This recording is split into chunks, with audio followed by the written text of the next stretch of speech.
a la mesa y sobre todo a Juanjo, que es mi doctorando actual, pero me agrada que esté sentado en la mesa aquí dirigiendo también estas cosas, ¿no?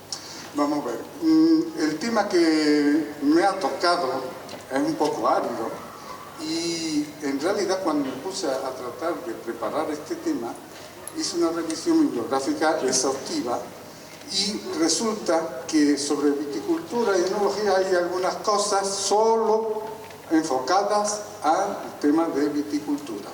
En cuanto tocamos el tema del vino y la calidad, cómo afectará el futuro escenario del cambio climático a la calidad del vino, nos encontramos con pocas cosas. En principio porque todavía es impredecible y hay modelos que presuponen lo que pasará.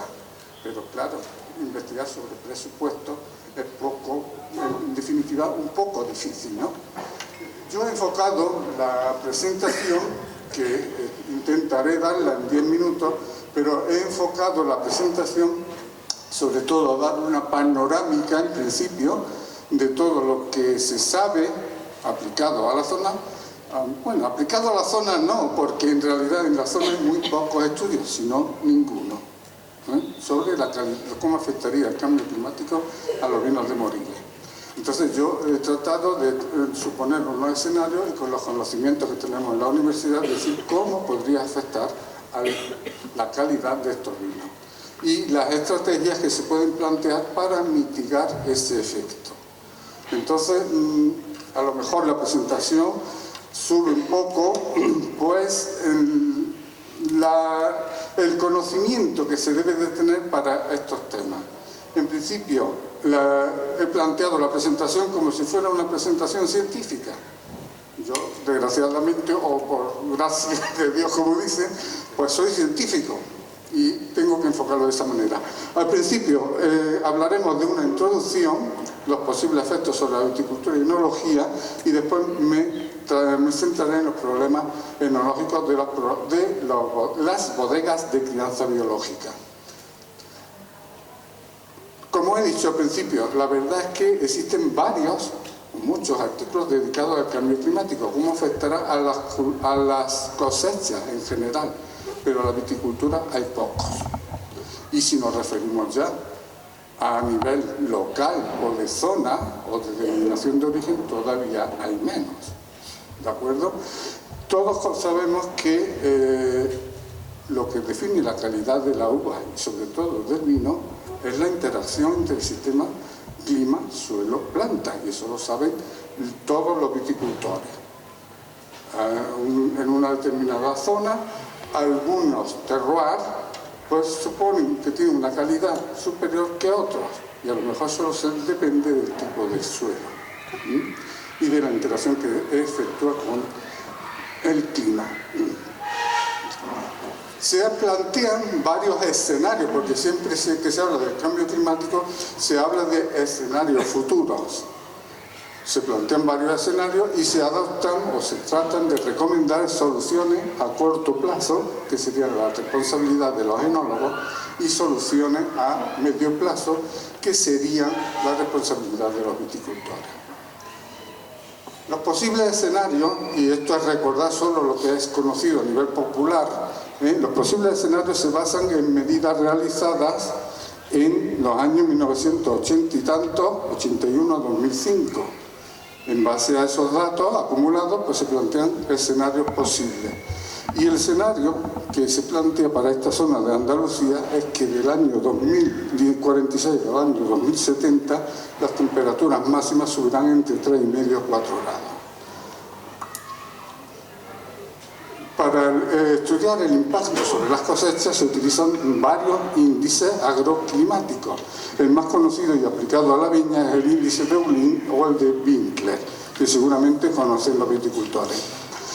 En base a eso se han planteado pues, una media de diferentes escenarios, hasta 19 hay datos que plantean que el calentamiento global, si veis las zonas de Andalucía, desde el año 1981 al 2000 era el Valle del Guadalquivir, que estaba en una región cálida, sin embargo, pues se plantea para el año 2000 a 2050, pues prácticamente toda la la parte sur de España estará dentro de las regiones cálidas. Igual ocurre con las noches frías. El número de noches frías, porque todos los viticultores saben que es necesaria una diferencia de temperatura para una buena y correcta maduración de la uva. En cuanto a los índices de sequedad, también aumentarán drásticamente. Hay unas tablas en las que se habla del esfuerzo que debe de invertirse para mitigar los cambios que se proponen para estos años venideros. Y en esa clasificación, la zona de denominación de origen Montilla-Moriles se lleva la palma, es decir, es la más roja de todas. Hay que decir que mientras más rojo, más esfuerzo hay que hacer para mitigar ese cambio climático. Es decir, que según los modelos climáticos que hay, esta zona sería de las más afectadas por el cambio climático. Hay solo un estudio que yo he localizado en la bibliografía en el que se hacen estudios a nivel local sobre el impacto que tendrían un escenario de cambio climático con distintos tipos de suelo, que es lo que considero bastante importante, porque eso cuadraría con el concepto de zonificación y de terroir, que creo que es el que hay que abundar en el futuro, en el que hay que investigar y trabajar en el futuro, en definir unos terroirs muy bien definidos y relacionarlos con la calidad de los vinos obtenidos. En ese aspecto, únicamente destacar que he seleccionado este estudio por los tipos de suelos, porque son de la Campania, en Italia, cerca de Nápoles, y relaciona el índice climático con la calidad de la uva y con el tipo de suelo. Cuadra entonces con lo que estoy hablando del terroir. La conclusión es que los índices y la uva se ve afectada y de forma diferente según el tipo de suelo. Hay una página web que se llama Adapteca, donde se pueden ver los índices que voy a trabajar ahora. Esa sería la temperatura máxima de 2010 a 2100 en Moriles. El número de precipitaciones, como veis, las temperaturas máximas en aumento. La duración máxima de las horas de calor también van en aumento. Y eso afectará a la maduración de la uva y a la calidad. ¿Qué posibles efectos estudiaríamos? Pues basándome básicamente en los efectos de la viticultura, el aumento de la temperatura y de la radiación provocarán maduraciones muy rápidas y eso afectará a la calidad de la uva, porque habrá un desfase enorme entre lo que se llama la madurez industrial, prácticamente medida con la cantidad de azúcares, y la madurez polifenólica en el caso de los vinos tintos o la madurez aromática en el caso de los vinos blancos. Lo que entonces hay que tratar de mitigar ese efecto. Y aquí tendrían que entrar en conjunción los conocimientos de los viticultores y de los enólogos. Voy deprisa porque tengo poco tiempo y me centraré entonces en lo que acabo de resumir. Sobre todo, aumento del contenido en azúcares, aumento del pH, es decir, reducción de los ácidos, y también pues algunos otros efectos que están relacionados con la microflora o microbiota que acompaña a la uva y que es posible que provoque la aparición más frecuente de enfermedades en los vinos. Bien, en cuanto a lo que se refiere al contenido de azúcares, un aumento del estrés para la levadura fermentativa y para las bacterias malolácticas, fermentaciones muy lentas, mayor riesgo de contaminaciones, aumento del contenido en etanol del vino obtenido. Y esto pues habrá que relacionarlo con las nuevas tendencias de los consumidores a consumir vinos con menos graduación alcohólica. A ver cómo se soluciona eso. En cuanto al efecto enológico del aumento del pH, pues también tiene una repercusión inmediata sobre el aumento de las contaminaciones bacterianas en los vinos, particularmente temida en la Brettanomyces, sobre todo en los vinos con mucha crianza en madera. En los vinos blancos de nuestra zona, pues provocará un aumento de enturbiamiento, los vinos serán más turbios y pardearán más rápidamente. A mayor pH, mayor pardeamiento. Y eso ya sabemos que en los vinos finos no es muy recomendable. Se modificarán el sabor y el olor. Pues bien, entrando ya en las soluciones, probables soluciones, yo las que más he encontrado han sido soluciones de tipo microbiológico, biocontrol, control biológico de enfermedades. Y ahí hay mucho que decir y hay mucho que investigar todavía, porque las propuestas, y voy haciendo un resumen muy rápido, las propuestas se plantean en hacer cultivos de levaduras secuenciales o coinóculos con levaduras que o unas consuman poco alcohol, consuman mucha azúcar y produzcan poco alcohol, o bien que actúen frente a otros microorganismos que tengan acción bactericida, por ejemplo. Entonces, las posibles soluciones irían encaminadas a la disminución del contenido en etanol, la mejora del contenido en ácidos orgánicos, disminución del pH, control biológico de los microorganismos, modulación y aumento de las propiedades sensoriales, disminución del contenido en compuestos tóxicos como la micotoxina y las aminas biógenas. Esos serían los puntos clave para trabajar con objeto de mitigar los efectos del cambio climático. ¿Cómo se hace eso? Pues os propongo una serie de levaduras frente a una estrategia, y no me voy a parar por falta de tiempo a desglosar cada una de ellas, pero si queréis una recomendación, parece ser que la Ansendiospora uvarum parece ser que actúa. Otra es la Mendicovia pulcherrima, que también puede ser agente importante. Pero cuando yo empiezo a pensar en cosas de este estilo, recuerdo algunas frases y algunos libros antiguos en los que recomendaban la fermentación Super 4.